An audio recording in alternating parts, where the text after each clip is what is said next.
ఈ వారం కర్కాటక రాశి వారు ఎటువంటి కార్యక్రమం చేపట్టినా విజయవంతంగా అనుకున్న సమయానికి పూర్తి చేస్తారు. ఆప్తులు, శ్రేయోభిలాషులు వీరి యొక్క సలహాలకు చక్కటి విలువనిస్తారు. స్థిరాస్తి పంపకాల్లో నెలకొన్న ప్రతిష్టంభన లాంటిది ఏమైనా ఉంటే అవన్నీ కూడా తొలగే అవకాశం ఉంది.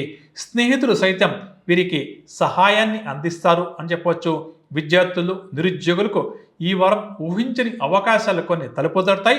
వాటిని సద్వినియోగం చేసుకునే ప్రయత్నం చేయడం చాలా చాలా మంచిది. ఆదాయం విషయానికి వస్తే ఆశించిన ఆదాయం ఈ వారం మీకు చేతికంతుంది. కాబట్టి ఈ వారం మీరు ఎదురయ్యే ఖర్చులను కూడా తేలికగా అధిగమిస్తారు. ఆత్మవిశ్వాసంతో అనుకున్న లక్ష్యాలు మాత్రం ఈ వారం తప్పకుండా సాధిస్తారు. పలుకుబడి కూడా బాగా పెరుగుతుంది. ఇంటా బయట చక్కటి గుర్తింపు కూడా ఈ రాశి వారికి లభిస్తుంది. ఇక ఎవరైతే ఈ కర్కాటక రాశి వారు భూములు కొనాలి, వాహనాలు కొనాలి అని చెప్పి అనుకుంటున్నారో అటువంటి వారి కోరిక నెరవేరే అవకాశం ఉంది. కాబట్టి మానవ ప్రయత్నం కావాలి కాబట్టి కొద్దిగా ప్రయత్నించడం చాలా మంచిది.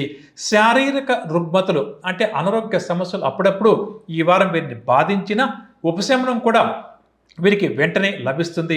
ఆధ్యాత్మిక కార్యక్రమాల్లో కూడా చురుగ్గా ఈ వారం కర్కాటక రాశి వారు పాల్గొంటారు.